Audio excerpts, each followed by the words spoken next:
Salut les patouilleurs, bienvenue dans cette nouvelle vidéo unboxing qui sera consacrée au décor The Hive de chez P-Work Wargames.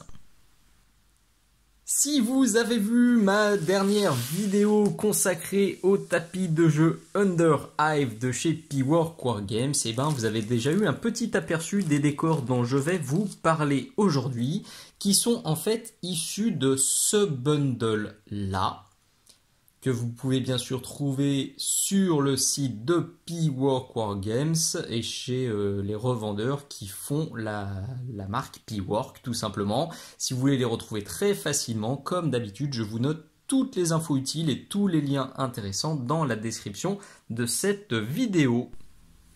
Une bonne nouvelle avant de commencer cette vidéo, pendant 15 jours à partir de la publication de cet unboxing, vous pourrez bénéficier de 10% de remise sur la totalité de la boutique P-Work grâce au code MINISOCLE10. Donc je vous mets le lien vers leur shop et je vous mets toutes les infos utiles pour bénéficier de cette remise dans la description de cette vidéo. J'avais fait une présentation assez détaillée de P-Work Wargames et de leur matos dans la précédente vidéo. Je veux pas me répéter, c'est pas, voilà, je pense que c'est pas judicieux, donc je vous mets simplement le lien vers la précédente vidéo dans la description de cet unboxing. Je le mettrai aussi à la toute fin de la vidéo. Je calerai ça au bon moment pour vous tombiez tout de suite dessus. Et puis voilà, je vais quand même vous faire une présentation rapide. Simplement, quand vous arrivez sur leur site, vous découvrez plusieurs catégories. Les principales, c'est la catégorie des tapis de jeu. À l'heure où je tourne cette vidéo, vous avez 47 modèles différents. Vous avez une catégorie terrain, puisqu'ils font aussi des décors en MDF. Il y a là aussi un large choix. Donc n'hésitez pas à faire un petit tour. Aujourd'hui il y a quasiment 60 décors différents. Vous avez beaucoup de matos pour les jeux de rôle, les RPG, notamment un excellent livre de campagne, livre de décor, livre de terrain que je vous avais aussi présenté la dernière fois et qui connaît un beau succès. Vous avez du matos de jeu, notamment des pistes de dés qui sont très jolies, et vous avez enfin des bundles de tapis plus décors, des sortes de champs de bataille clés en main qui vous permettent d'avoir tout ce qu'il faut pour vous mettre sur la tronche avec les copains. Retour à notre bundle, donc à notre décor. En fait, si vous prenez le bundle que je vous ai montré, vous allez recevoir 5 kits, donc des kits The Hive numérotés de 1 à 5, qui à chaque fois sont livrés dans des grands blisters comme ça, avec une photo des kits assemblés. Et puis de l'autre côté, vous voyez les décors. Si vous le souhaitez, tous ces kits-là peuvent être commandés à l'unité. Si vous voulez plus de colonnes, plus de grands murs, plus de petits murs, etc. Bien sûr, tout ça, vous le trouverez à l'unité et séparément sur le site de P-Works ou sur le site de vos boutiques préférées si elles distribuent ces kits-là. Donc, le kit The Hive 1, c'est 6 colonnes. The Hive 2, on a 3 grands murs et une caisse. Les instructions, c'est cool. Pas assemblé, c'est soi-disant easy to build et easy to paint. Alors ça, on le verra plus tard. Là, je vais déjà vous montrer tous les décors, tous les kits tels qu'on les reçoit. Je prévois ensuite de les assembler pour vous montrer le résultat une fois que tout est monté. Et plus tard, je ferai aussi des vidéos peinture décor sur ces kits-là. Donc vous allez les revoir passer pendant quelques semaines sur mon Facebook Minisocle et puis sur ma chaîne. Trop large et une boîte, ok, vous avez les dimensions, c'est pratique. Is you bulk, use PVA, use color primer, paint, ok, très bien. Donc ça c'était le kit 2. Le kit 3, c'est les petits murs qui contient 6 colonnes. Et non, c'est 6 petits murs. Le kit 4, c'est les portes qui contient aussi 6 colonnes. Bon, faudra que je leur dise qu'ils sont un petit peu plantés sur le descriptif de leurs produits. Heureusement que la photo, elle est juste. Et le dernier kit, c'est... là, on est bon. Donc, c'est des plateformes et des escaliers que vous pourrez mettre au-dessus de tous les décors que je vous ai montrés précédemment. Voyons donc l'intérieur du kit 1. Donc, les colonnes, la photo, c'est recto. On a bien un guide d'assemblage en anglais et en italien. Je pense que de toute façon, le plus important, c'est les photos. Alors, c'est... cutter, ok. Some of the components shown, ok. Donc, utiliser de la colle PVA. Alors, très important, je le dis bien, si vous n'êtes pas habitué à ce genre de décor, faites l'assemblage à blanc avant de sortir la colle. Assurez-vous vraiment, idéalement, assembler tout à blanc pour être sûr que vous n'avez pas inversé une pièce, qu'il n'y a pas un truc qui n'est pas au bon endroit et qu'à la fin vous vous retrouvez avec un truc manquant ou à l'envers, etc., etc. Parce que une fois que la colle PVA a commencé à sécher sur le MDF, c'est archi mort. Si vous voulez décoller, vous arrachez tout. Donc faites très très très attention. On a vite fait de se faire avoir. Deuxième warning, quand on ouvre le sachet, on a des petits morceaux comme ça. Alors, il y a 99% de chances que ces pièces-là ne servent à rien, mais je me suis déjà fait avoir aussi. Certaines de ces petites pièces étaient utiles. Donc, finissez de tout assembler avant de jeter ces petites pièces, sinon ça peut être embêtant. Et donc, les kits, il y a beaucoup de pièces.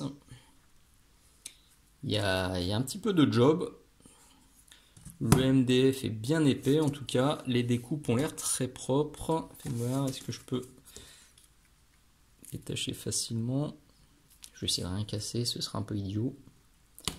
Voilà, il y a des tenons qui sont un peu plus costauds, tant mieux, au moins ça évite que tout arrive dépunché. Ok. Ah, c'est intéressant, ça j'ai pas vu en fait. Je pensais qu'il fallait les séparer, mais en fait vous voyez il y a deux niveaux de gravure, on va dire, de découpe laser. Là c'est juste creusé et après c'est découpé, ce qui permet de donner ces jointures de plaques là, et puis ces rivets là, ces petits rivets qui sont très jolis. Ça c'est super intéressant parce qu'à la peinture ça va apporter des détails, ça va apporter des petites zones pour faire des linings et pour donner du volume, pour donner du relief. Donc ça c'est une très bonne idée. Hop, je le remets là et on le retrouvera plus tard une fois que ce sera assemblé. Le kit numéro 2, c'est donc les grands murs. On voit tout de suite que c'est plein de détails aussi. Ça, c'est chouette. Les petites grilles d'aération, les trous ici. Toutes les différentes plaques comme ça qui sont bien dessinées et avec des dessins différents. Vous voyez, là, on est plutôt sur des formes avec des angles droits, alors que là, c'est un peu plus biscornu. Ça promet d'être très joli. Donc là aussi, un kit d'instruction. Ok, et on a de nouveau deux plaques de décor en MDF. C'est fin, c'est joli. Vous voyez cette grille là. C'est petit, hein, les barreaux là, ils sont vraiment petits. On doit avoir 2 mm de large. C'est chouette, ça ressort bien. On en a aussi en bas. Nickel. Nickel, nickel. On va passer assez rapidement sur le kit 3 parce que c'est encore des murs, donc ça a l'air très proche du kit 2. Toutes les instructions sont là, ok, et puis encore deux plaques. Alors ça par contre, qu'est-ce que c'est? Ah, c'est la pub. Je me demandais ce que c'était cette petite cartouche là qui faisait un peu BD, mais c'était juste le logo de P-Work Wargames. Ok pour les petits murs. À noter quand même que sur les éléments, en fait, vous voyez des clés là, comme ça, des petits chevrons, des petits tenons. Je pense que ça permettra de bloquer les colonnes, de bloquer les murs et les portes et les différents éléments. Donc ça, on reverra, je l'espère, une fois que tout sera assemblé. En tout cas, c'est malin, ça permettra sûrement de faire quelque chose de bien propre et de solide. Le kit 4, maintenant, c'est les portes. Donc, deux grandes, une petite. Ok. Alors, je me demandais... Ouais, voilà, je me demandais si les portes étaient amovibles, en fait, si on pouvait retirer les portes, et c'est bien le cas, puisqu'on vous indique comment assembler la porte et assembler le support séparément, et puis à la fin, nos glues, nos colas, donc effectivement, on va pouvoir lever et descendre les portes, ça c'est une super idée. Voilà, là maintenant, je pense que vous avez l'habitude, la qualité est très bonne sur tous les kits que j'ai vus pour le moment.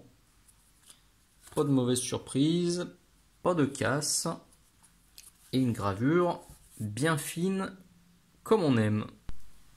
On termine par le kit numéro 5, donc les escaliers, les plateformes et les barrières. Alors là pour le coup je vois pas bien comment ça va s'assembler, où est-ce que ça va se mettre. Ah si, peut-être contre les colonnes, puisque là j'ai l'impression qu'il y a des supports. Peut-être voir, ah bah ça il est en double.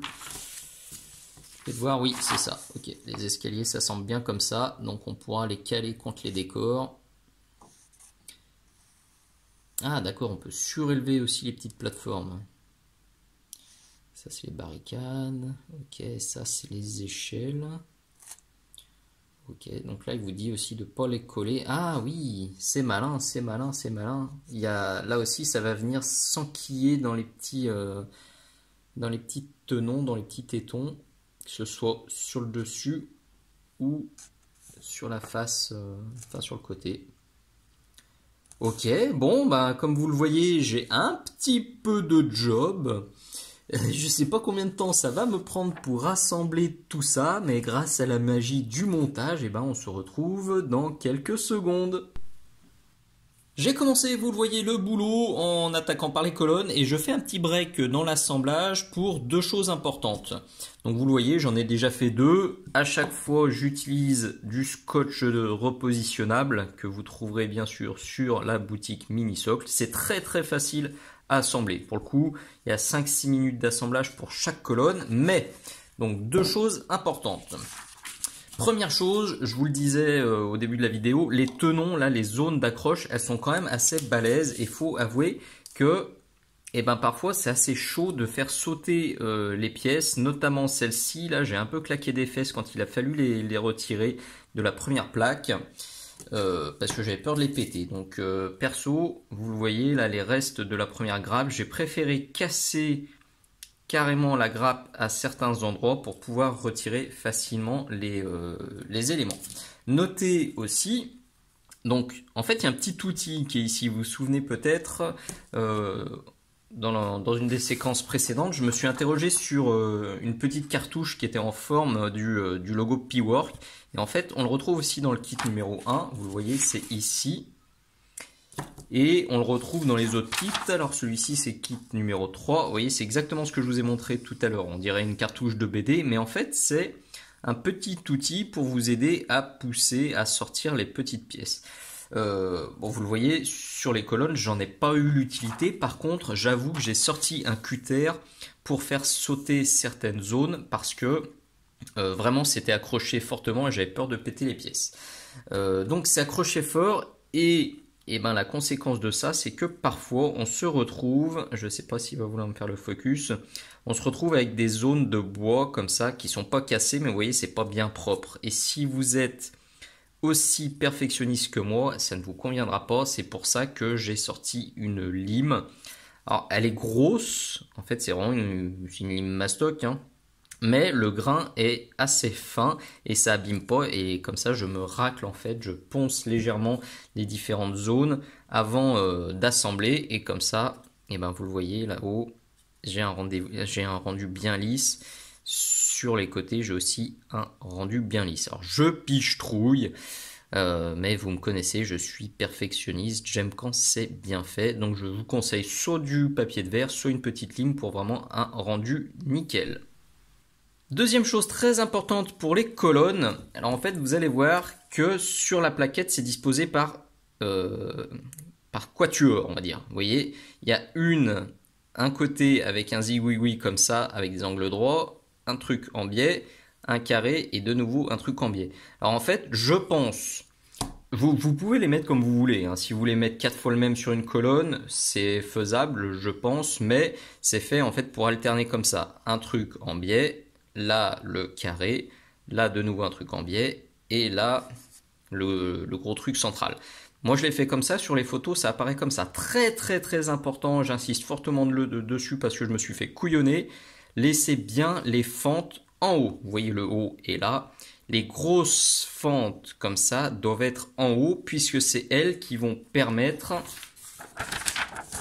d'accrocher les murs et ou les portes. Donc faites bien gaffe. Moi au début, ceci là, vous voyez du coup celui qui est en biais, il y est en deux pour chaque colonne. Il y en a un que j'avais mis dans l'autre sens, je me suis dit comme ça fait varier. J'ai aucune face identique, mais je me suis retrouvé avec ça en bas. Heureusement que je m'en suis rendu compte avant que ça sèche, sinon c'était vraiment l'échec. Et pour le coup, j'ai fait le couillon. Parce que là, sur le dessin, c'est parfaitement indiqué qu'il faut bien mettre ces fentes-là vers le haut. Donc, attention, mis à part ça, les colonnes se font très simplement. Je vais finir les copines. Je pense qu'il me faudra 30-40 minutes pour faire les 6. Les colonnes sont terminées, j'ai bien avancé les murs. Les grands murs sont finis, les petits murs sont en cours. Et je fais de nouveau une pause pour 3 trucs importants.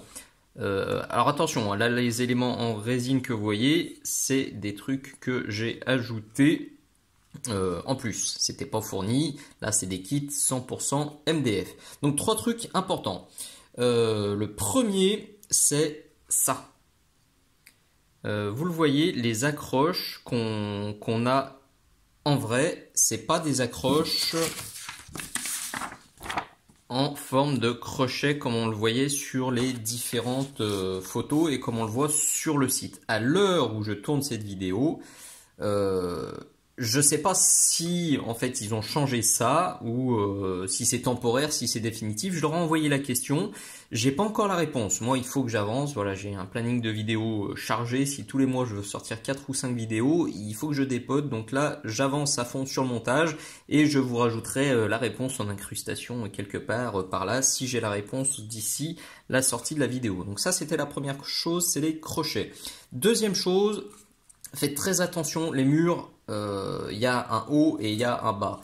Je me suis encore fait couillonner. Là aussi, hein, je suis un peu pressé, je veux avancer.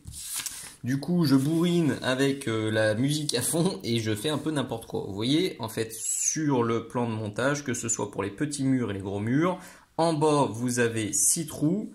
En haut, vous avez 8 trous. Et ben là, j'ai fait le boulet. J'ai mis 8 trous et 8 trous. Alors que là, c'est bien. Et là, non, bah, j'ai mis 6 trous et 6 trous et j'en ai fait un seul bon. Alors pareil, à l'heure où je tourne ce tuto, je ne sais pas si c'est très grave. Je sais pas, j'ai pas encore bien repéré à quoi servaient ces encoches. Si c'est très important, si c'est grave, et ben je vous le redirai lors de la séquence finale. Et si c'était pas très grave, et ben tant pis. J'aurais simplement un design un peu différent sur 2 murs, mais bon, c'est vraiment anecdotique de loin. Et vous voyez sur les petits, donc en haut on a bien un trou supplémentaire, un trou qui reste vide, alors que en bas tout est comblé. Troisième et dernier warning en ce qui concerne les murs, faites bien attention. Vous voyez, vous avez ces parties là qui viennent sur le côté du mur qu'on détache, et au milieu vous avez un petit truc comme ça avec 4 encoches. Il ne faut pas les balancer. Il faut bien les garder ces pièces parce que on peut les coller par-ci par-là. Alors on le voit assez mal sur la photo, sur cette photo là, mais vous voyez par exemple il y en a une qui est collée là.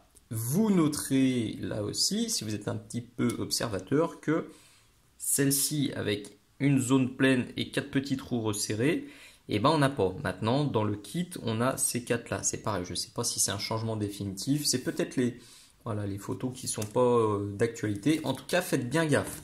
Quand vous allez détacher ça, ne balancez pas la partie centrale parce qu'elle vous servira à donner un petit peu de relief sur vos murs. Les portes sont aussi terminées. Alors tout s'est bien passé, pas d'informations particulières sauf ça. Et à la fin, il me reste 4 petites tiges comme ça dont je ne sais pas quoi faire. Alors vous allez me dire c'est les montants de porte. Non, j'ai déjà essayé, vous voyez les montants de porte, ça rentre pas, j'ai mis à droite, j'ai mis à gauche, je sais pas, que ce soit sur la petite porte ou sur la grande porte, je vois pas ce à quoi ça peut servir.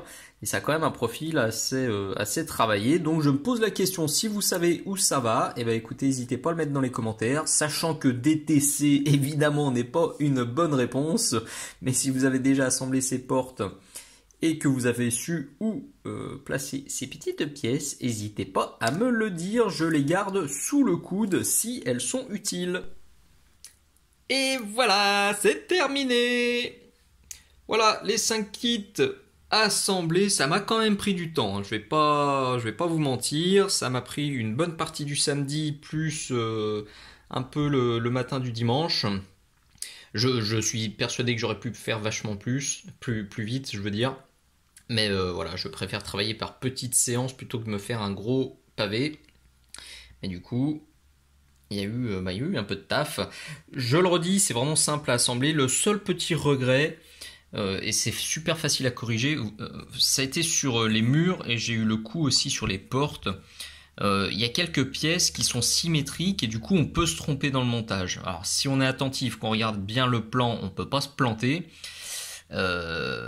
Mais si on est comme moi, qu'on fait ça un petit peu en écoutant la musique, en écoutant des rapports de bataille et en surfant sur Facebook, tout en emballant des colis, eh ben on peut se planter, donc faites bien attention. Et ça en plus ce serait simple à corriger. Vous voyez la pièce qui est sur le dessus là, qui doit être trouée, il suffirait de faire des encoches plus petites ou plus grosses que la pièce qui va dessous, et là on pourrait pas inverser, on pourrait pas se planter, on se tromperait jamais. Comme sur les côtés, là, vraiment ce serait simple à faire, peut-être qu'ils le feront dans le futur.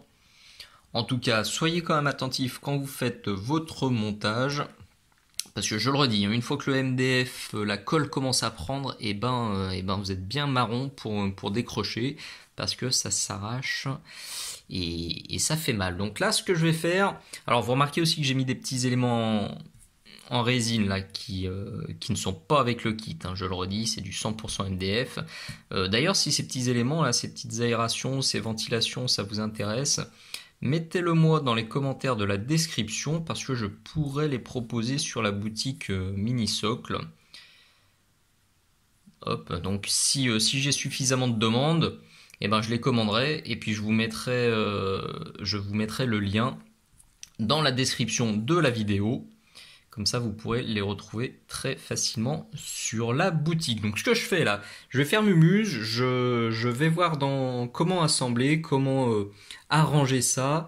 Et puis, je vous fais quelques petits plans pour vous ayez une idée de la modularité de ces 5 kits. Une fois assemblé, il faut quand même avouer que ça en jette. Sérieux, ça fait des beaux éléments, avec plein de petits détails, plein de petits recoins. Je trouve ça très chouette. Je trouve ça vraiment chouette. Là, j'ai tout utilisé, sauf, vous voyez ce qu'il me reste? Il me reste la caisse, qui servira sûrement pour des tests peinture, le plateau de 4, et puis une petite échelle que je trouverai sûrement à mettre. Bien sûr, là, c'est une proposition. Il y a plein d'autres façons de faire que vous pourrez trouver sur Internet ou sur le site de Piworks. Alors, les petits bémols, avant de conclure, alors la porte seule, alors pareil, peut-être que je suis couillon, mais je vois pas bien l'intérêt, parce qu'elle s'arrête d'un côté. Les grandes portes sont doubles, donc on peut accrocher des colonnes à droite et à gauche, mais la petite porte, on peut pas la relier ici, donc je vois pas trop l'intérêt, parce que là, si on me propose de faire un jet, un test d'habilité ou je sais pas quoi pour ouvrir une porte ou faire le tour, perso, je ferai le tour. Mais pourquoi pas? Peut-être que j'ai pas bien compris. Alors, un truc aussi qui est vraiment dommage. Ça, pour le coup, c'est vraiment super dommage. Donc, sur les murs, on se retrouve avec des encoches qui sont sur le haut. Et là aussi, je vois pas à quoi elles servent. Et on se retrouve avec des éléments comme ça qu'on peut poser, parce qu'on a envie de les poser, de faire des jolies plateformes. Mais on n'a rien pour les fixer. Ce serait vraiment facile de rajouter juste des petits tétons, des petits trous pour qu'on puisse les fixer. Parce que là, alors si je colle tout, pourquoi pas, mais si je veux garder la modularité de mon kit, eh ben, j'ai pas envie de tout passer à la colle PVA. Donc je sais pas trop encore si je vais tout coller ou si je vais garder le tout modulable. De toute façon, à la peinture, après peinture, je me doute que si je module, ça va écailler la peinture. Donc je sais pas trop encore, je me tatouille. voyez, ça fait du volume, mais je me rends compte que ça fait du volume sur la moitié de la table. Donc en gros, pour remplir une table complète en 90 par 90, il vous faut 2 bundles. Ou au moins, et je pense que c'est là où je me suis... où j'ai pas optimisé la commande, j'aurais dû prendre plus de colonnes. Parce qu'il y avait plus de colonnes, plutôt que de faire des gros modules comme ça, en fait, et ben j'aurais pu faire plein de petits modules pour casser mes lignes de vue. Ça aurait été un peu plus judicieux. Alors là, je suis resté vraiment au ras du sol. Mais vous pouvez, si vous le souhaitez, superposer les colonnes. Il n'y a aucun souci. Vous voyez ces encoches là, enfin les petits tétons là, on les retrouve sur le bas des colonnes, donc on peut les empiler si on le souhaite. La porte monte et descend sans aucun souci. C'est cool. Les attaches. Pendant que je suis là, je vais enlever ça et ça. J'ai eu un doute, hein. Vous l'avez peut-être senti, quand je me suis rendu compte que c'était pas des crochets, des ailes, mais des trucs tout droits, je me suis dit, mais en fait, ça va tout bouger, ça va pas être Jojo. Eh ben non. Voilà, je pense qu'il y a une main. Vous entendez le bois forcé. Ouais, bon, c'est tordu, il faut le faire à deux mains. Ça force suffisamment pour que ça bouge pas du tout. En tout cas, après 3-4 assemblages comme je l'ai fait. Je me doute aussi qu'avec le temps, peut-être que ça va prendre un peu de jeu, on verra. En tout cas, j'aime beaucoup, beaucoup, beaucoup. Les petits éléments qui étaient fournis, les éléments en bois, là, vous voyez, ils rajoutent vraiment du volume. Et ça, c'est chouette. Il y a même quelques zones vides sur les grappes qui pourraient accueillir, je pense, un peu plus de ces éléments. Surtout un peu plus de ça, là, il faut que je leur suggère. Parce que ça, si on les perd, ben, on est un peu marron. Vous avez 6 colonnes, vous avez juste 6 jeux de trucs comme ça. Et voilà, si vous les paumez, c'est un peu l'échec. Bon, ça se rebricole, hein, mais c'est des petits détails. Quand il reste de la place sur les grappes, ben, autant l'utiliser, sur les plaques de MDF. Le tour de celui-ci, avec le petit coin ordinateur, la petite ventilation. Bon, j'espère que je vous donne pas trop la gerbe, parce que là, ça bougeote un peu. Faut que j'achète un stabilisateur aussi, un de ces quatre. Ok, et là, le plus gros module. Donc, c'est tout bête, hein, on a un escalier, la plateforme qui était là vendue avec le kit 5, l'autre escalier, et puis on va se percher là-haut. On a de nouveau une porte, vous avez une échelle, vous avez cette plaque là en fait qui permet de bien maintenir le tas de 4. Et puis on passe de ce côté. Et on se retrouve dans le petit coupe-gorge.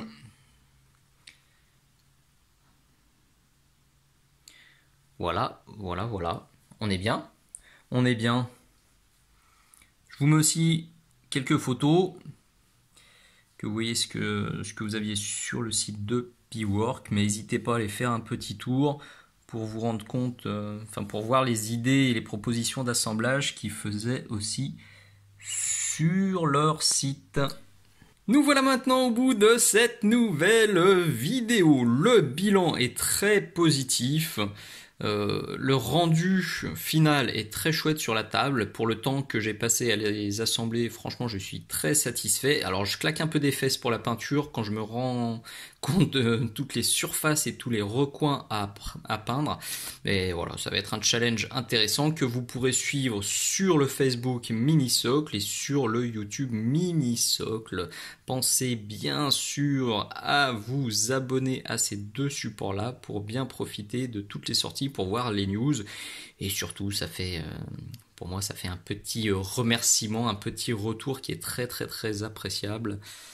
Il n'y a pas plus frustrant de voir que les vidéos sont vues et que les gens ne s'abonnent pas et ne likent pas. Donc un petit pouce vers le haut, un petit commentaire, un bisou, un poutou, tout ça, ça fait vraiment du bien au moral. Et ça donne envie de continuer à vous proposer toutes ces vidéos gratuites.